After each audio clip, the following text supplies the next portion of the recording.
উত্তরবঙ্গের বামনহাট এলাকায় ঘটে গেল এক মর্মান্তিক দুর্ঘটনা। বাড়ির কাজ করতে গিয়ে গুরুতর আহত হলেন মনেশ্বর বর্মন নামে এক ব্যক্তি। এই ঘটনাকে ঘিরে এলাকায় ব্যাপক চাঞ্চল্যের সৃষ্টি হয়েছে।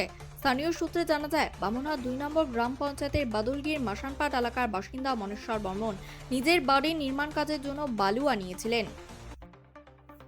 সেই বালু নিয়ে একটি টোটো ট্রাকে করে ঘটনাস্থলে পৌঁছান নূর জামাল শেখ নামে এক চালক। পরিবারের সদস্যদের দাবি, বাড়ির সামনে রাস্তার ওপরেই বালু ফেলে দেওয়ার কথা বলা হয়েছিল টোটো চালককে, কিন্তু সেই নির্দেশ না মেনে চালক টোটোটি রাস্তা থেকে প্রায় 7 ফুট নিচু বাড়ির উঠোনে নামিয়ে বালু ফেলার চেষ্টা করেন।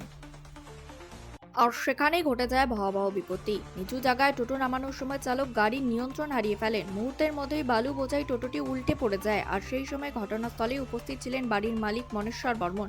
টোটোটি সরাসরি তার শরীরের উপরেই পড়ে যায় বলে অভিযোগ, ফলে গুরুতরভাবে আহত হন তিনি। ঘটনাটি ঘটতেই আশেপাশের এলাকায় চাঞ্চল্যের সৃষ্টি হয় এবং স্থানীয় মানুষজন দ্রুত ছুটে আসেন। পরিস্থিতি গুরুতর বুঝতে পেরে পরিবারের সদস্য এবং স্থানীয় বাসিন্দারা তড়িঘড়ি করে আহত মনেশ্বর বর্মনকে উদ্ধার করেন এবং তাকে দ্রুত নিয়ে যাওয়া হয় বামনহাট ব্লক প্রাথমিক স্বাস্থ্যকেন্দ্রে। সেখানে চিকিৎসকেরা প্রাথমিক চিকিৎসা করার পর তার শারীরিক অবস্থা আশঙ্কাজনক হওয়ার উন্নত চিকিৎসার জন্য দিনহাটা মহকুমা হাসপাতালে রেফার করে দেন। এদিকে দুর্ঘটনার পরেই ঘটনাস্থল ছেড়ে পালিয়ে যায় টোটো চালক নূর জামাল শেখ বলে অভিযোগ উঠেছে। এই ঘটনায় এলাকাবাসীদের মধ্যে ক্ষোভ তৈরি হয়েছে। তারা দায়িত্বজ্ঞানহীনভাবে গাড়ি চালানোর অভিযোগ তুলেছেন চালকের বিরুদ্ধে। বর্তমানে আহত ব্যক্তির চিকিৎসা চলছে এবং পরিবারের সদস্যরা তার দ্রুত সুস্থতা কামনা করছেন।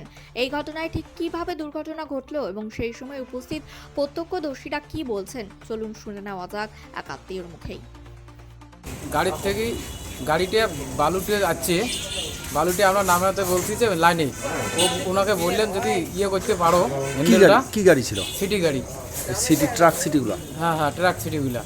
ট্রাক সিটিগুলোকে বললাম যে তুমি যদি হ্যান্ডেল করতে পারো, তোমার যে সাহস খুলে তাহলে তুমি করো, আর যে না খুলে তাহলে তুমি নামাই দাও। বললো যে যে বালুটা আমরা বললাম যে নানের মধ্যে নামাইতে। উনি বললো যে তোমরা 3 জনে ধরো, আমি করে নেব, খালি পিছনে ধরো খালি। মানে গাড়িটা কি রাস্তার থেকে অনেকটা নিচে? হ্যাঁ, মোটামুটি 6 ফুট 7 ফুট নিচে। আচ্ছা।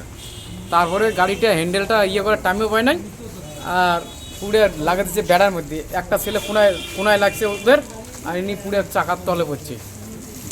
এখন বর্তমান কি পরিস্থিতি আছে ওনার? বর্তমানে পরিস্থিতি একটু খারাপ আছে, এনাকে বামুনহাটে রাখা যাবে না, এখন দিনেটাই নিয়ে যেতে হবে। কোথায় কোথায় লাগছে মূলত? কোথায় কথা বলছে যে পাঞ্জার পেটের এই দিকে, তারপরে এই ঘাড়ের এই দিকে লাগছে, মোটামুটি মাথায় একটু চোট লাগছে। মানে সিটিটা কি পাল্টি খেয়ে? ছিটি পাল্টি খায় নাই, ছিটি পুরো হ্যান্ডেলটা এইরকম করছে, বেড়ায় লাগছে।